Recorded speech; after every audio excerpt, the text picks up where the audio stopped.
आजकाल डेटिंग म्हटलं की फक्त बॉयफ्रेंड गर्लफ्रेंड, प्रेम, रोमॅन्स एवढंच राहत नाही. आता डेटिंगसोबत घोस्टिंग, सिच्युएशनशिप, ब्रेड क्रम्बिंग अशा एकापेक्षा एक विचित्र टर्म्स आपल्याला ऐकायला मिळतात. पण याच सगळ्यात एक टर्म अशी आहे जी सध्या खूप जास्त चर्चेत आहे आणि ती म्हणजे शुगर डेटिंग. तुम्ही क्रिकेटचे फॅन असाल तर तुम्हाला आठवत असेल की युजवेंद्र चहल त्याच्या डिवोर्सच्या सुनावणीवेळी कोर्टात जाताना शुगर डॅडी असं लिहिलेलं टी शर्ट घालून गेला होता. पण हा शुगर डॅडी नक्की असतात तरी कोण आणि शुगर डेटिंग म्हणजे काय? आजच्या व्हिडिओमध्ये आपण याच विषयावर मोकळेपणाने बोलणार आहोत. चला तर सुरुवात करू. शुगर डेटिंग हे नॉर्मल डेटिंगपेक्षा थोडंसं वेगळं असतं. इथे नातं प्रेमावर कमी आणि गरजांवर जास्त आधारलेलं असतं. म्हणजे दोन व्यक्ती एकमेकांच्या गरजा पूर्ण करण्यासाठी रिलेशनशिपमध्ये येतात. दोघांनाही काय हवंय हे आधीपासूनच क्लिअर असतं. या डेटिंगमध्ये सहसा वयाने मोठे, आर्थिकदृष्ट्या स्ट्रॉंग असलेले पुरुष असतात ज्यांना शुगर डॅडी म्हणतात आणि त्यांच्या सोबत असणाऱ्या त्यांच्यापेक्षा लहान वयाच्या मुलींना शुगर बेबी म्हणतात. शुगर डॅडी आपल्या शुगर बेबीला पैसे, गिफ्ट्स, लक्झरी लाईफस्टाईल देतो.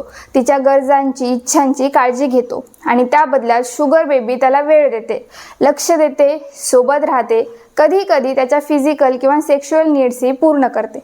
थोडक्यात सांगायचं झालं तर शुगर म्हणजे पैसा, सुविधा, लक्झरी आणि डॅडी म्हणजे वयाने मोठा, सेटल, आर्थिकदृष्ट्या सक्षम पुरुष. आता विचार करा, तुमचं सगळं ऐकून घेणारा पार्टनर, कधीच वाद न घालणारा, तुम्ही काही सांगितलं की लगेच मिळणार, तुम्ही दिवसाला रात्र म्हटलं तर तो हो रात्रच आहे असं म्हणणार, असा पार्टनर असेल, अशी लाईफस्टाईल असेल तर हे सगळं कुणाला आवडणार नाही? म्हणूनच काही मुली फक्त त्यांच्या गरजा पूर्ण करण्यासाठी शुगर डॅडी शोधतात. पण याला दुसरीही बाजू आहे. काही पुरुषांना त्यांच्या नॉर्मल रिलेशनशिपमधून समाधान मिळत नाही. काहींच्या इमोशनल गरजा अपूर्ण राहतात तर काहींच्या फिजिकल गरजा जास्त असतात. अशा लोकांसाठी शुगर डेटिंग हा एक सोपा पर्याय बनतो. पण इथे सगळं नातं फक्त व्यवहारापुरतंच असतं असंही नाही. सतत बोलणं, भेटणं, एकमेकांची काळजी घेणं यामुळे हळूहळू इमोशनल कनेक्शन तयार होऊ शकतं. काही वेळा लोक एकमेकांसोबत अटॅच होतात आणि काही केसेसमध्ये शुगर डेटिंगचं रूपांतर प्रेमातही होतं.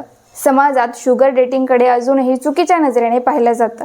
पण जर दोघांचीही संमती असेल, दोघांनाही काय हवंय हे क्लिअर असेल तर काही लोकांसाठी हे नातं योग्य ठरू शकतं. तर हा होता शुगर डेटिंग, शुगर डॅडी आणि शुगर बेबी यामागचा खराखुरा अर्थ. तुम्हाला हे योग्य वाटतं की अयोग्य हे ठरवणं पूर्णपणे तुमच्यावर आहे. पण कोणत्याही गोष्टीवर मत बनवण्याआधी तिच्याबद्दल माहिती असणं खूप महत्त्वाचं आहे. तुमचं मत कमेंटमध्ये नक्की सांगा.